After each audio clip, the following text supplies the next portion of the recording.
大家好，我是小颖，今天和大家分享用糯米粉和玉米面做一道美食：300克糯米粉，100克玉米面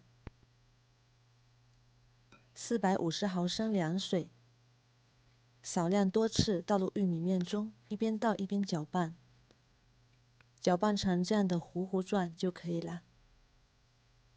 准备1碗熟花生，倒入保鲜袋中。用擀面杖敲打一下，再擀碎，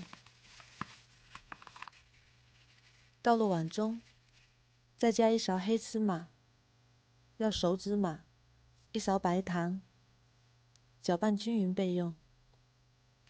热锅不需要放油，加入1勺面糊，快速刮均匀，煎至面糊微微变黄，再翻一面。煎至鼓起小泡就已经熟了，再放入芝士，不喜欢吃的可以不放哦。再加2勺花生碎，再把它包起来，要用筷子，非常烫。美味就做好啦。这个饼加了玉米面，软糯香甜又不粘牙，加了芝士还有拉丝的感觉，非常好吃。